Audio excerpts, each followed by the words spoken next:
Hare Rama, Rama Rama, Hare Hare, Hare Krishna, Krishna Krishna, Hare Hare, Hare Rama,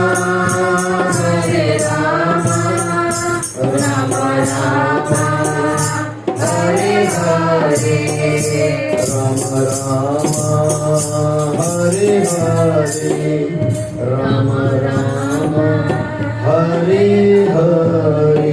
बोलो सद्गुरुदेव भगवान की जय। हाथ उठाकर एक बार हरे कृष्ण कृष्ण कृष्ण हरे हरे, हरे राम राम राम हरे हरे। सृष्टि के रचनाकार परमात्मा अकाल पुरुष महाकाल के चरणों में बारंबार मेरी नमस्कार। सृष्टि के मालिक गुरु परंपरा गुरु पद और सभी गुरुओं के चरणों में, यानी सृष्टि के मालिकों गुरुओं के चरणों में बारंबार मेरी नमस्कार। सभी के माता पिता, आप सभी के माता पिता और सभी के माता पिता के चरणों में बारंबार मेरी नमस्कार। और आप सभी के चरणों में बारंबार मेरी नमस्कार। और आप सभी को प्यार भरी सतनाम साखी, सतनाम साखी, सतनाम साखी।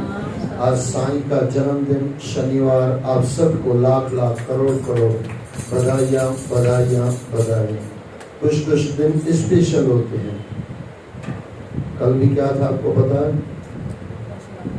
हाँ, परशुराम जयंती थी और अक्षय तृतीया थी। कई बार लोग कहते हैं और ये हकीकत भी है कि अक्षय तृतीया के दिन जो आप करो, दान पुण्य करो, उसका फल अक्षय हो जाता है, हमेशा जीवन में आपको मिलता है। लेकिन ये दूसरी वाली बात भी याद रख लेना, जो भी हो, 11 का दिन है, आपने दान पुण्य किया, वो भी आपको काफी समय तक साथ चलेगा। व्रत भी आपका काफी समय तक साथ चलेगा। लेकिन उस दिन गलत किया तो वो भी जीवन भर आपके साथ रहेगा, ये भी याद रख लेना। जीवन के बाद भी रहेगा, ये पक्का कर लेना। उस दिन पुण्य करो, सबसे बढ़िया चीज है, लेकिन न करो तो कम से कम पाप तो न करना, ये याद रख लेना। अक्षय तृतीया के दिन किसी का 10 रुपया खा लिया तो ये भी अक्षय हो गया और ये हमेशा दुख देता रहेगा।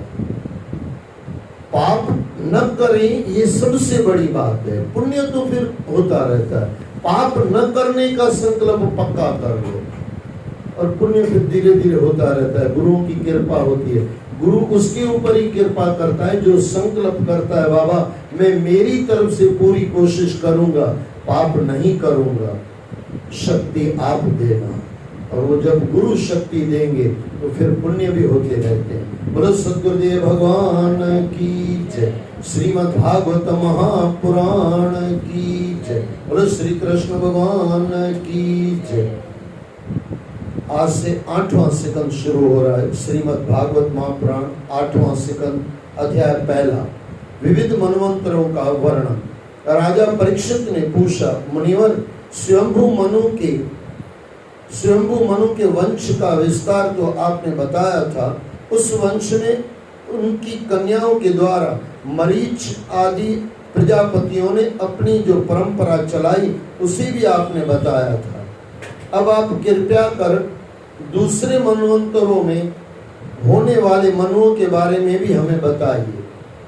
भगवान ने बीते हुए मनवंतरों में जो जो लीलाएं की है और आगे भी जाकर करेंगे, उनके बारे में भी हमें बताएं। श्री सुखदेव जी ने कहा, राजन, इस कल्प में 100 मनवंतर बीत चुके हैं।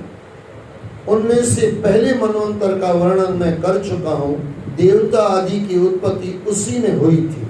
उस मनवंतर में स्वयंभू मनु की पुत्री आकुति से यज्ञ पुरुष के रूप में धर्म का उपदेश देने के लिए तथा देवहूति से कपिल के रूप में ज्ञान का उपदेश भगवान ने दिया था।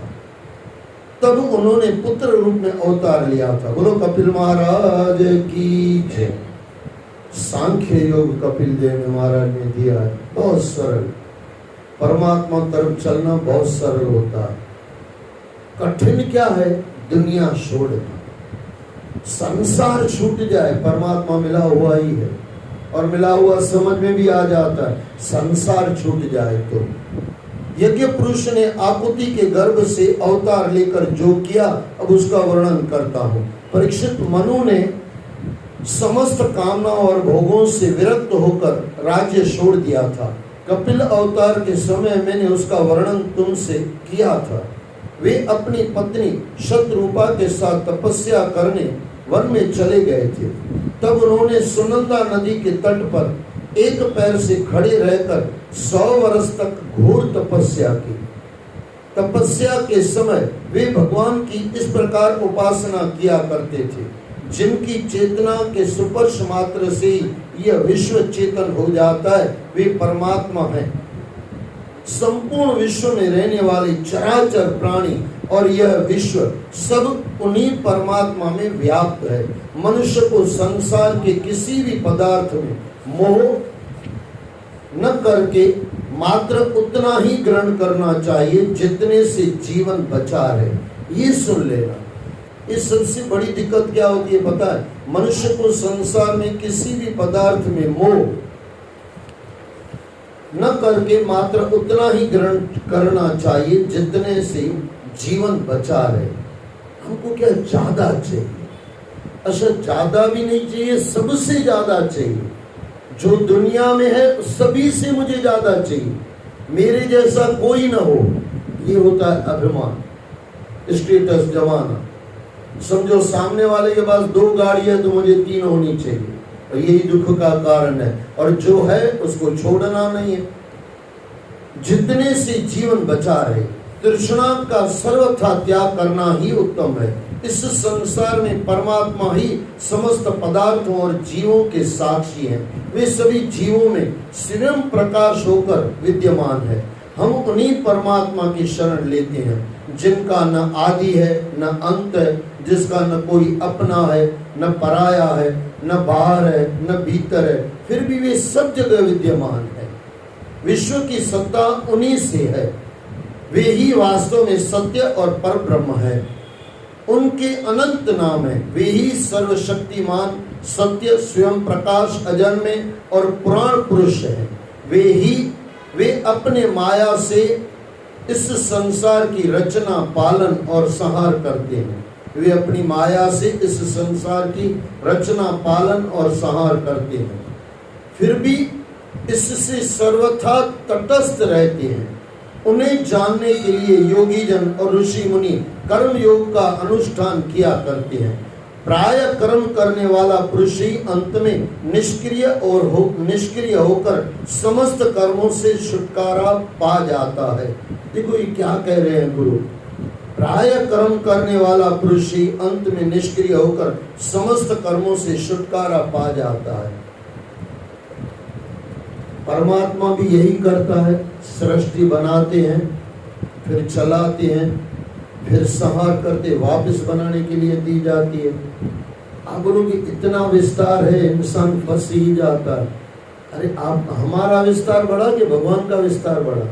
तो भगवान तो कहीं नहीं फंसते। अभिमान अगर निकल जाए ना तो सब निकल जाए। जो है जैसा है उसको बढ़िया से चलाते रहो। ये दुनिया आपको वापरने के लिए दी गई है, ले जाने के लिए नहीं दी गई है, बिगाड़ने के लिए भी नहीं दी गई है। जैसे यहाँ पे कुर्सी आपको बैठने के लिए दी गई है ना, ले जाने के लिए थोड़ी दी गई है। अच्छा, तोड़ने के लिए भी नहीं दी गई है। अच्छा, आप आओ और थोड़ा सेवा कर लो, कहीं गंदी है कुर्सियाँ साफ कर लो तो 2 आदमियों में आपकी इज्जत बढ़ेगी, बोले यहाँ के सेवा भी करता है। बस यही सृष्टि का नियम है। सृष्टि को तोड़ो मरोड़ो मत, जो जैसा है उसको रखो और अच्छे से रखो। कहीं कुछ करना है तो अच्छे से कर लो, बिगाड़ो मत। न घर में बिगाड़ो, न परिवार में बिगाड़ो, कहीं मत बिगाड़ो, वरना आप बिगड़ जाओगे। सीधी सी बात। इतना अगर हो जाए ना, परमात्मा जैसे कर रहा है वैसे हमको करना है। और जब परमात्मा को संहार करना होता है तो भी कोई दिक्कत नहीं होती। यानी जब जिया मजे से जिया, जब रहा मजे से रहा, जब पैदा हुआ मजे से पैदा हुआ, जिया मजे से जिया और गया मजे से गया। ये अगर करना इतना आ जाए ना, अब भाई 20 बरस 40 बरस 50 बरस की जिंदगी मिली हुई है, उसमें कहाँ किसी को दुश्मन बनाओ, कहाँ दुश्मन साथ जाएगा, दोस्त भी साथ नहीं जाएगा, दुश्मन भी साथ नहीं जाएगा, आप ही आपके साथ जाओगे, आपके सिवाय आपके साथ कोई नहीं जाएगा, ये पक्का कर लो। मेरे सिवाय कोई नहीं है, और मैं जाऊंगा तो मैं अकेला ही जाऊंगा या जाऊंगी, मेरा शरीर भी मेरे साथ नहीं जाएगा। ये अगर पक्का हो जाए फिर शरीर से इतना मोह थोड़ी होगा, किसी से दुश्मनी थोड़ी होगी। थोड़ा बहुत ज्ञान ध्यान में आ जाए ना, सब कुछ मिल जाए। प्राय कर्म करने वाला पुरुष ही अंत में निष्क्रिय होकर समस्त कर्मों से छुटकारा पा जाता है। वैसे तो भगवान भी कर्म करते हैं, किंतु वे अपने लिए नहीं, लोक कल्याण के लिए कर्म करते हैं। फिर भी वे उन कर्मों में आसक्त नहीं होते। बस हमारे और परमात्मा में फर्क इतना है, हम आसक्त हो जाते हैं, मेरा करके बैठ जाते हैं, जैसे कि साथ में ले जाएंगे। और परमात्मा वैसे तो सृष्टि परमात्मा की है, लेकिन फिर भी परमात्मा बोलता है सृष्टि मेरी नहीं है, और हमारा तो नहीं है, फिर भी हम बोलते हैं हमारा है। बस ये सबसे बड़ी दिक्कत समझ में आ जाए, आनंद आ जाए। परमात्मा सृष्टि चला रहा है, वही सृष्टि को अपनी नहीं मान रहा, तो हम क्यों अपनी माने भाई? चलाने के लिए दी गई है। सृष्टि का मतलब ये होता है सरतेती, संसार सरता जाता है, चलता जाता है। जो कल था वो आज नहीं है, और जो आज है वो अभी नहीं है, और जो अभी नहीं है वो कल कभी नहीं आएगा। सब बदलता जाएगा, जो आज है वो कल नहीं आएगा। ये क्षण, ये मौसम, ये दिन, ये आदमी, जो भी है, जैसा भी है, वापस कभी आपको नहीं मिलेगा। कोई आदमी 10 मिनट के बाद आपको मिला ना, 10 मिनट आदमी मर चुका, आप भी 10 मिनट मर चुके। ये अगर समझ में आ जाए तो फिर किससे काहे की दुश्मनी? जो दिया गया है उसको मजे से जियो, और जो जाना पड़े तो मजे से चले जाओ। यानी सभी, जो हमारे कबीर साहब कहते हैं, मरने ते जग डरे मोरे मन आनंद, मरने ही ते पाई है पूर्ण परमानंद। लोक कल्याण के लिए कर्म करते हैं, फिर भी वे उन कर्मों में आसक्त नहीं होते। अतः उनका अनुसरण करके अनासक्त रहकर कर्म करने वाले भी कर्म बंधनों से मुक्त हो जाते हैं। भगवान ज्ञान रूप है, इसलिए उनमें नाम मात्र को भी अहंकार नहीं है, उन्हें किसी वस्तु की कामना नहीं है, वे स्वतः परिपूर्ण है। जो भगवान की गुण है ना, उसमें से चेक कर लो, वो हमारे में आ जाए ना, मजा आ जाए। भगवान का एक गुण भी आ जाए, क्या बात हो, आनंद आ जाए जीवन में। वे सर्वत्र परिपूर्ण है, वे अपनी बनाई हुई मर्यादा में रहकर अपने कर्मों से मनुष्य को शिक्षा देते हैं। वे समस्त धर्मों के प्रवर्तक और जीवन दाता है। मैं उन्हीं प्रभु की शरण लेता हूँ। परीक्षित, एक दिन की बात है कि मनु एकाग्रचित भाव से मंत्रों द्वारा भगवान की स्तुति कर रहे थे। उन्हें नींद में अचेत जानकर भूखे असुरगण और राक्षस आदि उन पर टूट पड़ी। यह देखकर अंतर्यामी भगवान यज्ञ पुरुष मनु की रक्षा करने के लिए अपने पुत्र याम नाम के देवताओं के साथ वहां आए और उन्होंने असुरों का संहार कर डाला। परीक्षित, दूसरे मनवंतर में मनु का नाम स्वारोचिष था। वे अग्नि के पुत्र थे। उनके पुत्र थे धूमान, सुषेण, रोष्यमान। इस मनवंतर में इंद्र का नाम रोचन था। प्रधान देवगण थे तुषित, ऊर्जस्तभ आदि सप्त ऋषि थे। इस मनवंतर में वेदश्रा नाम के ऋषि की पत्नी सुशिता थी। उसके गर्भ से भगवान ने विभु नाम से जन्म लिया था। वे आजीवन ब्रह्मचारी रहे। उन्हीं की शिक्षा से 88,000 ऋषियों ने ब्रह्मचर्य व्रत का पालन किया था। तीसरे मनु थे उत्तम। वे प्रियव्रत के पुत्र थे। उनके पुत्र पवन, सुजय, यज्ञहोत्र आदि थे। इस मनवंतर में वशिष्ठ जी के प्रमद आदि 7 पुत्र सप्त ऋषि थे।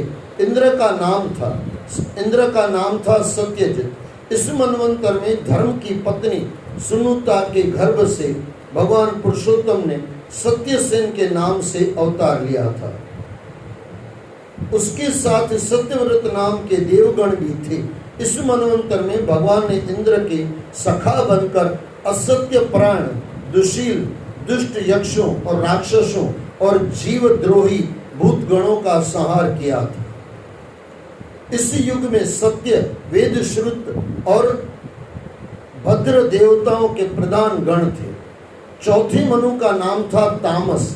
वे तीसरे मनु उत्तम के सगे भाई थे। उनके पृथु, ख्याति, नर, केतु और 10 पुत्र थे। सत्यक, हरि और वीर देवताओं के प्रधान गण थे। इंद्र का नाम था त्रिशिक। इस मनवंतर में ज्योतिर्दाम आदि सप्तऋषि थे।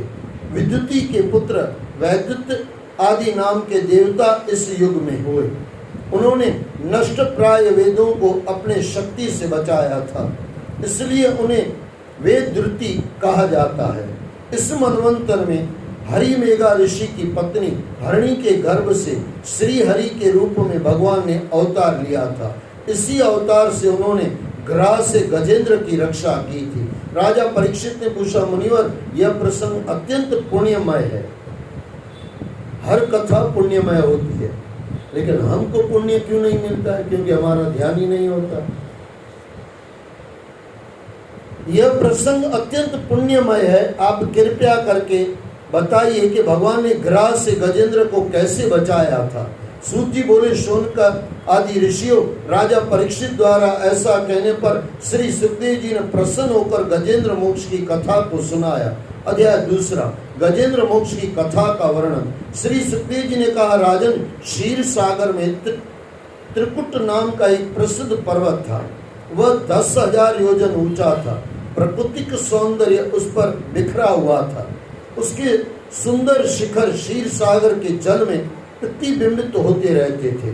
उस पर्वत के हरे पन्ने के पत्थरों से वहां की भूमि हरी धूप से भरी हुई लगती थी। उस पर्वत की कंदराओं में सिद्ध, चारण, गंधर्व, विद्याधर, नाग, किन्नर और अप्सराएं आदि सदा विहार किया करते थे। सर्वत्र संगीत की ध्वनियां उठती रहती थी। सुंदर सुंदर पक्षी सर्वत्र कलरव करते रहते थे। उस पर्वत पर भगवत प्रेमी महात्मा वरुण का एक ऋतुकाम नामक अति सुंदर उद्यान था, यानी बगीचा था। देवांगनाएं उनमें क्रीड़ा किया करती थी। उनमें सब और ऐसे दिव्य वृक्ष शोभायमान थे जो फलों और फूलों से सदा लदे रहते थे। इस उद्यान में एक बड़ा भारी सरोवर था जिसमें सुनहले कमल खिले रहते थे। उस पर्वत के घनघोर जंगल में बहुत सी हथनियां के साथ एक गजेंद्र निवास करता था। वह बड़े बड़े हाथियों का सरदार था। उसके मद का पान करने के लिए भौरे उसके गढ़ स्थल के आसपास मंडराते रहते थे। उस समय धूप काफी तेज थी। प्यास के कारण वह गजेंद्र अत्यंत व्याकुल हो रहा था। कमल पराग से सुवासित वायु की गंध सूंघकर वह सरोवर की ओर चल दिया। थोड़ी देर के बाद वह सरोवर के तट पर पहुंचा। अब देखो, थोड़ा ये ध्यान देना, कमल पराग से सुवासित वायु की गंध सूंघकर वह सरोवर की ओर चल दिया। हम भी हाथी हैं भाई। आप कहीं से जा रहे हो, आपको जो चीज पसंद हो, समझ लो ना भाई, गाजर का हलवा कहीं बन रहा है, सुगंध आ गई, आप रुक जाते हो कि नहीं? हाथी भी रुक गया। सुगंध आ रही थी, रुक गया। पानी की प्यास लगी, सरोवर में अंदर घुसा। वो ग्रह आएगा, पकड़ लेगा। ये भी हमारी कहानी है। हाथी हम ही है और वो ग्रह हमारा मोती है। हमारे पीछे चलता ही रहता। हमारे पीछे क्या, हमारे साथ ही चलता रहता। थोड़ी देर के बाद वह सरोवर के तट पर पहुंचा। उस सरोवर का जल अत्यंत निर्मल और स्वच्छ था। गजेंद्र ने सरोवर में प्रवेश करके जी भरकर जल पिया और सूंड उठाकर जल के फुहारे छोड़े। जल में स्नान करके उसने अपनी थकान मिटाई। गजेंद्र उन्मत्त हो रहा था। उस समय उसे यह जरा भी अनुमान नहीं था कि विपत्ति उसके सिर पर मंडरा रही है। हमको भी कहाँ रहता है भाई, काल मथा वेठो खजे तो भाई साहब, रोज तो खणी तो खे रोज आए ना काल मथा सर ते बीठो आ चौंदा इन संत महात्मा, लेकिन काल दिखता नहीं, काल महाकाल नहीं दिखता, दुनिया दिखती है। जो दिखना चाहिए वो नहीं दिखता है और जो नहीं दिखना चाहिए वो दिखता रहता है। ये सबसे बड़ी गलती है। राजन, इस सरोवर में कई विशाल ग्राह रहते थे। भाग्य की प्रेरणा से एक बलवान ग्राह ने मदमस्त गजेंद्र का पैर अपने लंबे मुख से पकड़ लिया। अकस्मात आई इस विपत्ति को आया देखकर शक्तिशाली गजेंद्र भी घबरा गया। उसने अपने आप को छुड़ाने का बहुत प्रयत्न किया, परंतु वह अपने पैर को छुड़ा नहीं सका। दूसरे हाथी और उनके बच्चे गजेंद्र की दशा देखकर घबरा गए। वे जोर जोर से चिंगारने लगे, यानी चिल्लाने लगे। गजेंद्र अपने पैर को जितना खींचने का प्रयत्न करता, वह शक्तिशाली ग्राह उसे उतना ही पानी के भीतर खींच लेता। इस प्रकार संघर्ष करते हुए उन्हें काफी समय हो गया।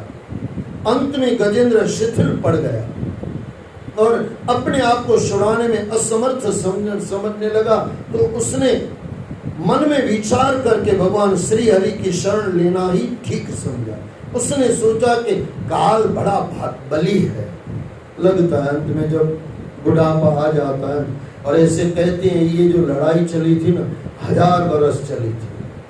1000 बरस कभी हाथी खींच लेता ग्राह को और कभी ग्राह उसको पकड़ के अंदर ले जाता। हम भी ऐसे ही करते हैं ना भाई, मौत आती है, डॉक्टर के पास जाते हैं, और वापस हाथी ग्राह को वापस खींच के आए, फिर वो वापस दूसरी बार बीमार पड़ते हैं। ऐसा कहते हैं 18 बार हम बीमार पड़ते हैं, 18 बार। वो कृष्ण की जो कृष्ण भगवान की लड़ाई बताई गई थी, 18वीं बार जब जरासंध चढ़ाई करके आया, बाबा जी यहाँ से निकल गए। 18 बार आप मौत को परास्त कर सकते हो, लेकिन 18वीं बार के बाद नहीं। और आजकल तो पहली बार में इंसान चला जाता है। आज तो कलयुग है भाई, साइलेंट अटैक, आदमी साइलेंट हो जाता है। जीते जी साइलेंट हो जाए तो मजा आ जाए, लेकिन मरने के बाद साइलेंट होता है, कुछ मिलता ही नहीं है। मरने के बाद तो साइलेंट होना ही है ना भाई। साइलेंट यानी चुप हो जाना। मैंने बीच में आपको कहा था 3 घंटे मौन रखा करो, आपका पूरा जीवन बदल जाएगा। 45 दिन कंपलसरी करके देखो, कुछ भी हो जाए 3 घंटे मौन रखना है। और नींद वाला समय छोड़ के, वो मैं बार बार कहता हूँ, क्योंकि मुझे 3-4 माताएं मिली है, बोले भाई साहब 8 घंटे मौन ही रखते तो फिर वो मेरे उसके पति को मेरा फोन जाता है, भाई ये नींद में बोलती है क्या? बोले बहुत बोलती है। तो बोला माता नींद में भी तू बोलती है। 3 घंटे मौन रहो, आपका आपसे पहचान हो जाएगा, आपको आपसे आनंद आने लगेगा। और जिसको खुद का आनंद पा लिया ना जिसने, उसको सब कुछ मिल जाएगा। तो अंत में गुरु यहाँ पे कहते हैं, अंत में गजेंद्र शिथिल पड़ गया और अपने आप को छुड़ाने में असमर्थ समझने लगा। तो उसने मन में विचार करके भगवान श्री हरि की शरण लेना ही ठीक समझा। ये हाथी भी समझ जाए, ये इंसान रूपी हाथी भी समझ जाए, मरने से पहले श्री हरि के चरणों में पहुंच जाए, सब कुछ मिल जाए। लेकिन मरने तक हम कभी जाते ही नहीं। उसने सोचा कि काल बड़ा भारी है, वह सर्प के समान सभी को निगल जाने के लिए दौड़ता ही रहता है। उसने पूरी तरह भयभीत होकर जो प्रभु की शरण चला जाता है, उससे पूरी तरह भयभीत होकर जो प्रभु की शरण चला जाता है, उसे प्रभु अवश्य बचा लेते हैं। ये अवश्य समझना, गारंटी दी जाती है।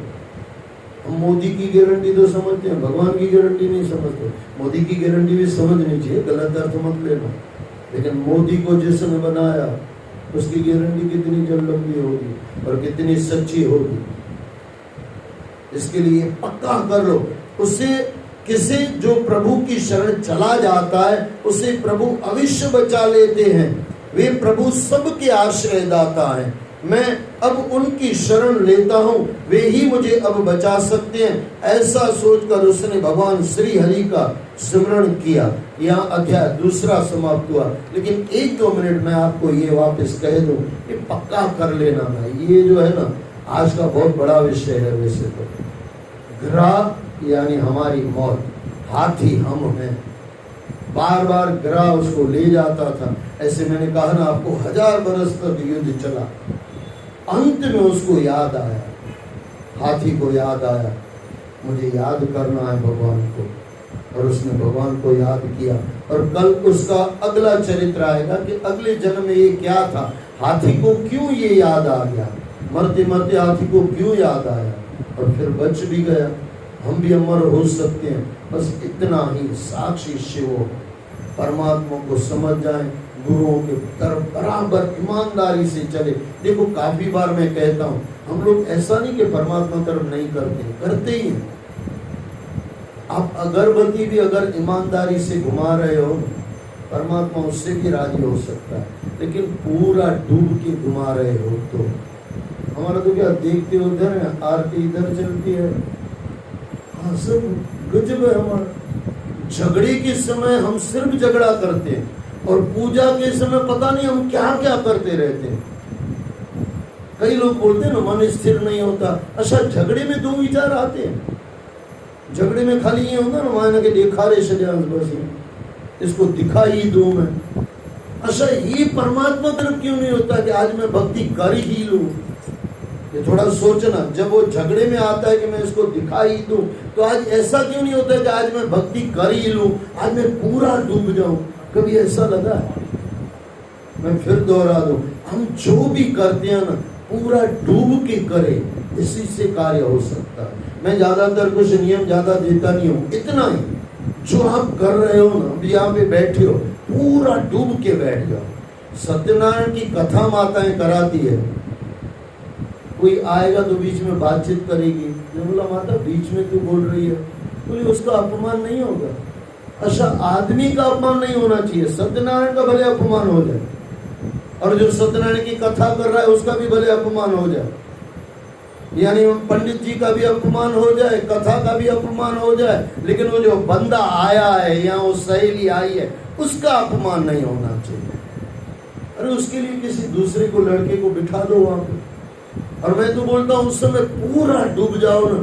मैं तो ये पक्का समझ के बैठा हूँ, जिससे परमात्मा का अपमान नहीं किया जा सकता, वो दूसरे का अपमान कैसे करेगा? और अपमान हो भी गया तो खुद समझ जाएगा ये तो परमात्मा के भक्ति में लगी हुई थी, इसने कहाँ मेरा अपमान किया। ये छोटी छोटी बातों में मत आओ, किसी को कोई परमात्मा के चरणों में बैठे हो ना, पूरा डूब जाओ। आपने कितनी कहानियां सुनी होगी, वो ग्रंथों में आता है, कन्न लाए बुद्ध, कन्न ध्यान समुद्र, कन्न लाए बुद्ध। बचपन में थोड़ा था ऐसे।